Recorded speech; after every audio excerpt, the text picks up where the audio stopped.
Hugh Freeze out. Auburn is only realistically going to get one of two guys that the fans might actually like. You are Locked On College Football with Spencer McLaughlin, your daily podcast on all things college football. Part of the Locked On Podcast Network, your team every day. Welcome, everybody, to another episode of Locked On College Football. I'm your host, Spencer McLaughlin. Thank you all so much for making this your first listen or your first view every day. It is part of the Locked On Podcast Network, your team every day, your daily source to stay up to date with the biggest stories in this, the greatest and craziest sport on planet Earth. There has never been a coaching carousel like this one. So many jobs yet to be filled. I have heard from a couple different people that James Franklin to Virginia Tech is in the works. Nothing is assured, but that's something to keep an eye on. The ACC chaos, the conference Virginia Tech plays in, keep an eye on that. Is Oklahoma real? I have some thoughts there after the Sooners' big win over Tennessee on the road. This episode brought to you by our friends at Game Time. Download the Game Time app, create an account, use the code LOCKEDONCollege for $20 off your first purchase. Hugh Freeze out after a complete and utter embarrassment. The Tigers have way too much offensive talent to put up 3 points against Kentucky. I am glad that Auburn made this move. It happened on Sunday. I am really legitimately happy they did not wait around, because that should have been, looked like, and ultimately resulted in being the final nail in the coffin. The two names that come to mind that I think are both realistic and will excite Auburn fans are the defensive coordinator, DJ Durkin, and Jon Sumrall at Tulane. There could be other candidates. There could be other names that wind up working out. The reason I highlight those two is, number one, DJ Durkin, the defensive coordinator, has been named the interim. That doesn't automatically mean, even if he wins, that he's going to wind up being Auburn's head coach. Certainly, anyone that gets an interim tag is going to view themselves, if they want the job, as the interviewing head coach. On the other side, Bobby Petrino is still looking for his first win as Arkansas's head coach. He's interviewing for the job. It's not going very well. I don't think he's going to wind up getting it. They lost to Mississippi State over the weekend. Shout out to the Bulldogs, Jeff Lebby's first SEC win. So for Auburn, DJ Durkin feels like a legitimate possibility. I was listening to my guy, Zach Blackerby, over on Locked On Auburn talking about this, and he felt pretty optimistic about the idea of hiring their defensive coordinator, because that hasn't in any way been the problem for Auburn this year. It just hasn't. The Oklahoma game, defense did enough to win you that one. The Texas A&M game, defense did more than enough. Look at the way Texas A&M's offense has played this year. What they did at home against Auburn, who was playing the second of back-to-back road games.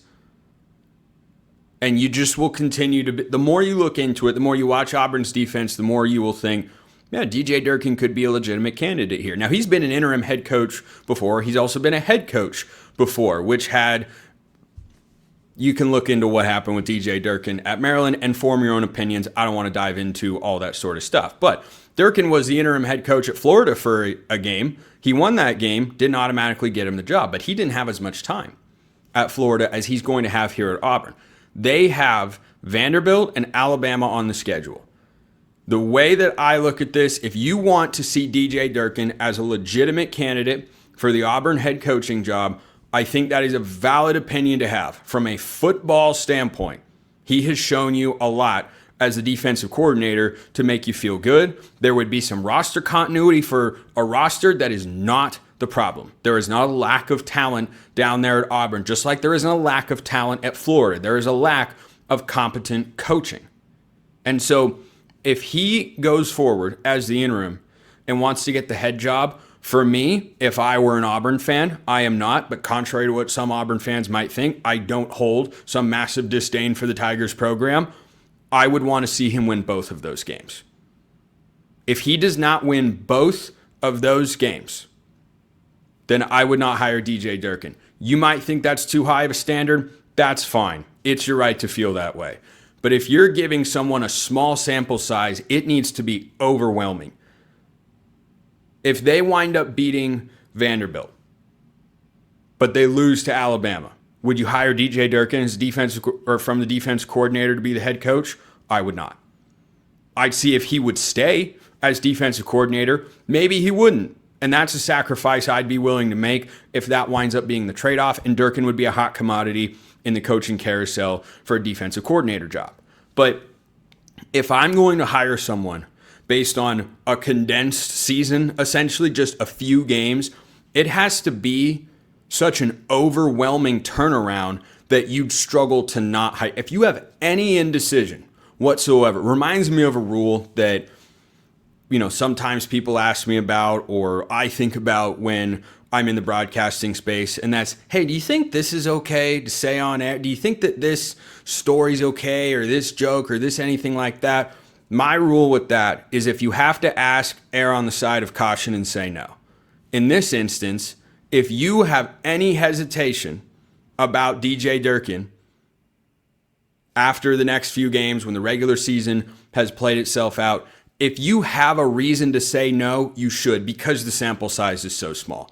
And if you want to go back to the Auburn administration and say Hugh Freeze should have been fired 2 games ago and he should have had half a season, I think that's a legitimate complaint if that's the avenue you want to go down. So I understand that'll be a popular option. I'm just hesitant to say, yeah, let's go all in there if he just wins one of those games. If he wins neither of those 2 games, then I don't think it really matters. And Auburn will go in a different direction, and that's where Jon Sumrall's name could come into play. Now, Sumrall has been tied to a number of different jobs as a potential candidate. Of course, he's coaching in the state of Louisiana, so he's going to be a name that gets tied to LSU. Something that should be noted here, Rhett Lashley, that picked up a big win for SMU over the weekend, field storming in Dallas, good for the Mustangs. The highest of vibes for my fan mood assessment for SMU in that game, the lowest of vibes for Miami, because yeesh, it doesn't look the way that it should right now. Rhett Lashley was extended. Matt Rule was extended.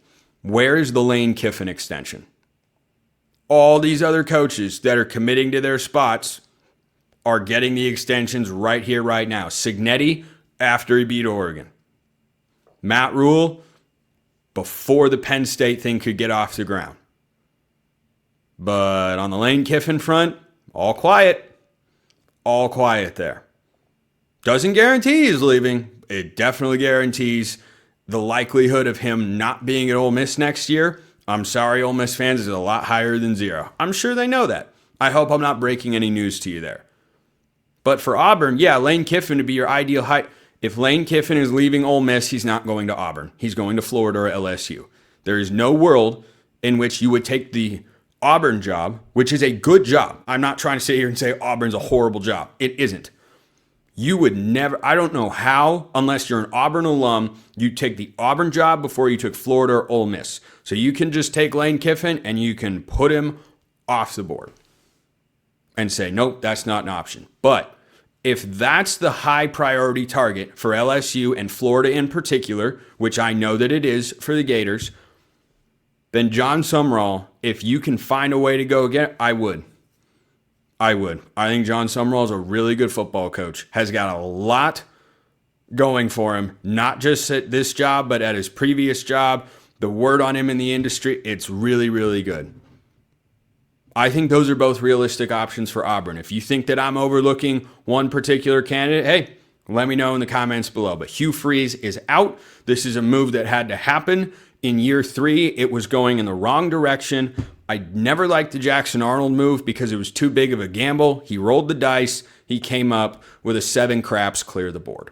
So let me know your thoughts in the YouTube comments below. Hit me up on Twitter at smclaughlincfb or at lockedon_CFB. Chaos is how we usually describe the Big 12. Can I please get everyone to use that adjective for the ACC? First, this episode brought to you by Game Time. College football is here, and we're all excited because you've got tailgates, rivalries, the energy in the stands. There's just nothing like it, but let's be real. Actually getting tickets can feel like more of a battle than the game itself. Endless queues, hidden fees, prices jumping at checkout. That is why you want to check out Game Time, the app that gives the advantage back to fans. It's the easiest way to score last-minute tickets at the best prices with no surprise fees. What you see is what you pay. That's my favorite part of it. I've used it several times in the last couple of months. I got great deals compared to other ticketing services, saved significant amounts of money. For 2 tickets to a show in Vegas just a few weeks ago, I saved a couple $100. using Game Time for the exact same tickets. Game Time is just all about getting you deals. The process is really easy. Game Time's got everything that you want. Take the guesswork out of buying college football tickets with Game Time. Download the Game Time app, create an account, use the code LOCKEDONCollege for $20 off your first purchase. Terms apply. Again, that's promo code LOCKEDONCOLLEGE for $20 off. Game Time is the place you want to go to get your college football tickets or anything else. They've got it all. Swipe, tap, ticket, go. Download Game Time today. Sometimes Vegas gives you a line for a game, and you do one of these. For those on podcasts, I'm scratching my head. And you go, you almost feel like a cartoon character. You're just wondering, why is that line? This makes no sense. NC State wasn't any good. I don't think they're a great football team. Georgia Tech's undefeated, ranked inside the top 10. Why is this line only 5.5? The last time that I saw this in the ACC, it was Florida State in the top 10, on the road at Virginia. The Cavaliers, by the way, red hot. Good vibes for the Virginia Cavaliers because they've won 7 in a row for the first time, I think, basically in my life as a college football fan or something close to it. Because for those watching on YouTube, you can see I'm not very old. So Virginia is still undefeated in ACC play. The same can't be said for Georgia Tech.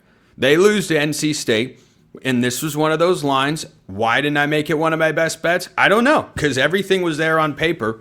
For Georgia Tech to at least have to keep it close, they lose their first game of the year. Now, I don't think this should remove Georgia Tech from the playoff discussion, the at-large conversation outright. It throws a wrench into things in the ACC.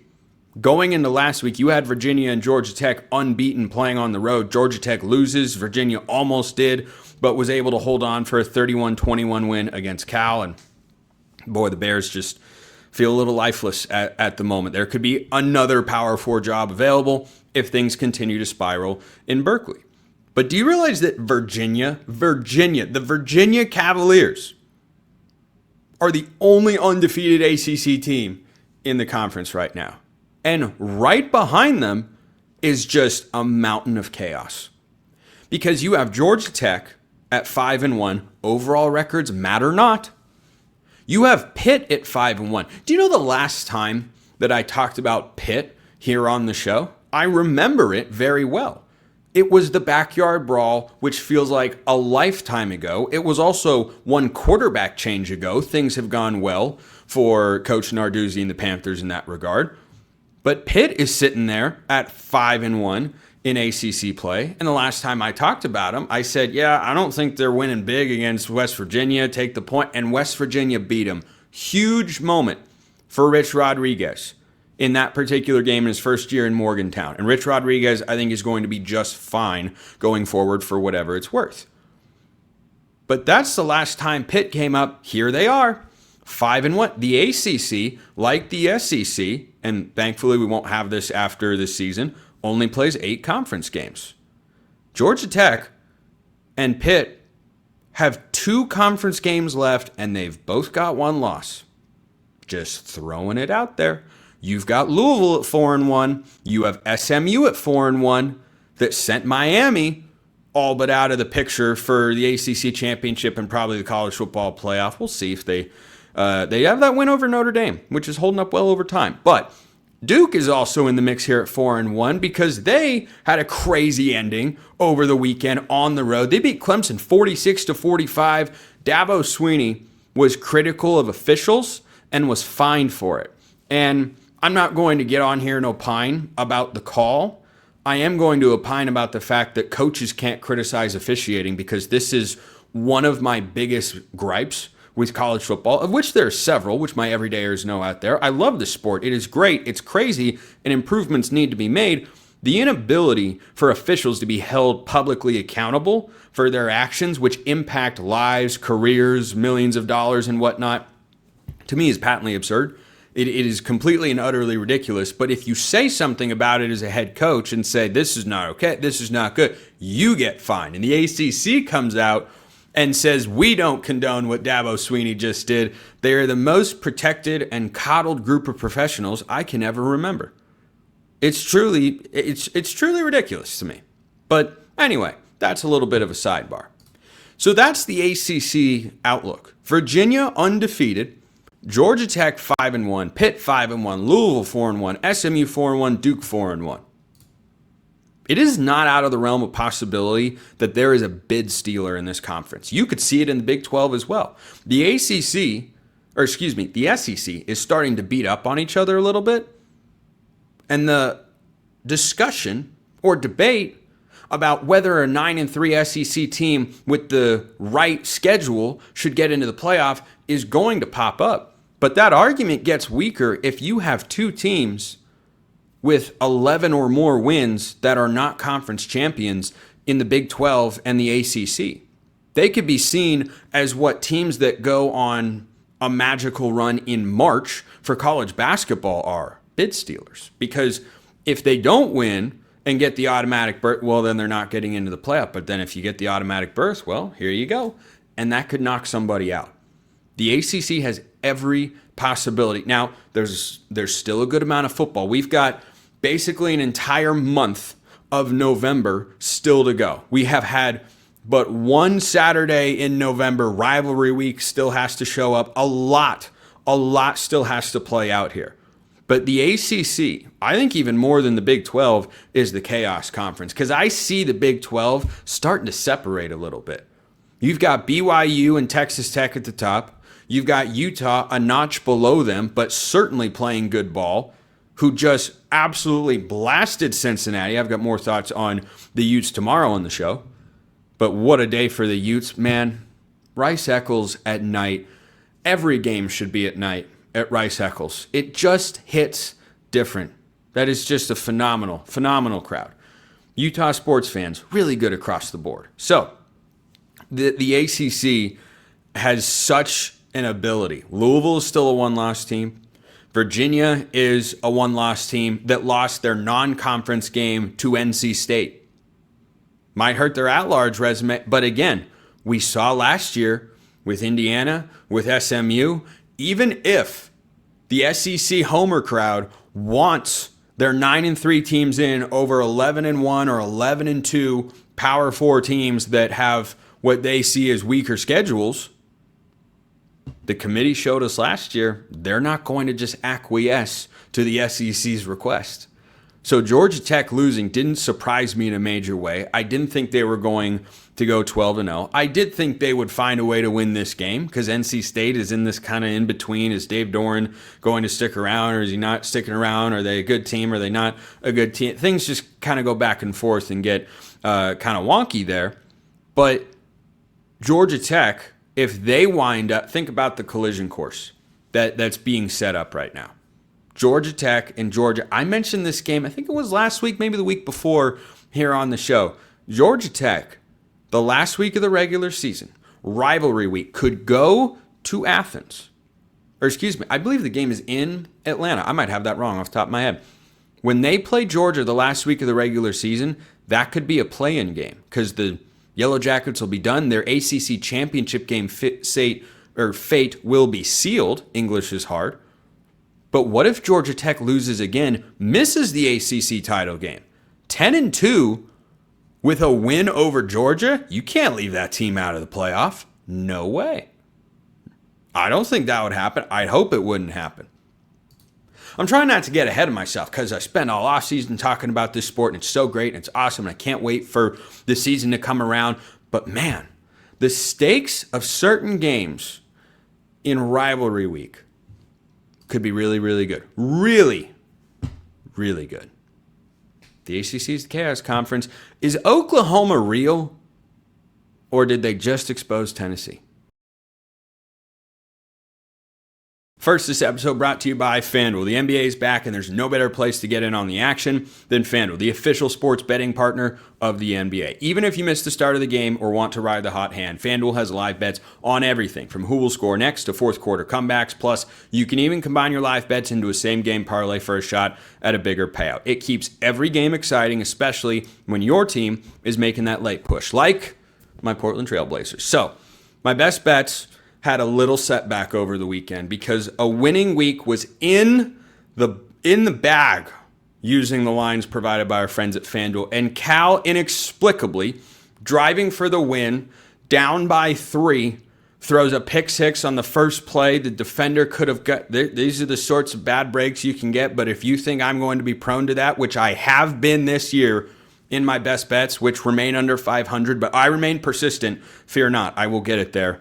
At least I hope so as the year goes on. FanDuel is the place that you want to do it. Right now, FanDuel is giving new customers $300 in bonus bets when your first $5 bet wins. Head to FanDuel.com to sign up and play your game with FanDuel, the official sports betting partner of the NBA.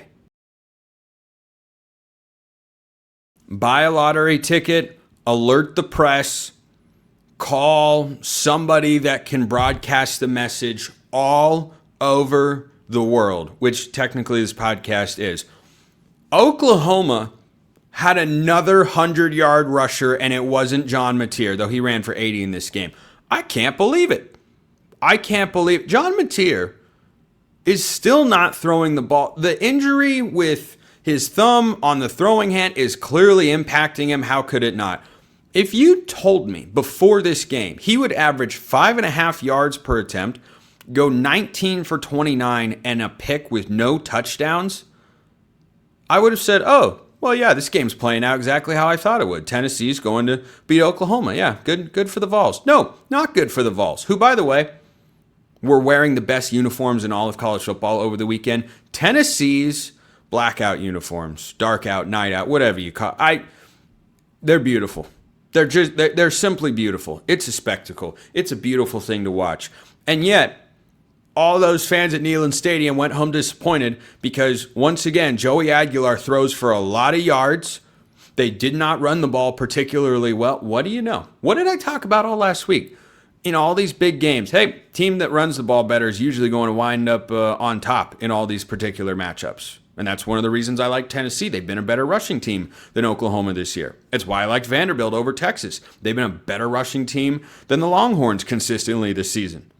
And guess what? Texas outran Vanderbilt and won. Oklahoma outran Tennessee and won the football game. So the Sooners, good vibes for Oklahoma here. Good vibes. I can't quite put it in the highest vibes department, but that's okay. That's a really high bar to clear. Oklahoma going and winning this game on the road says a lot. Now, their remaining schedule is as follows. It's incredibly doable.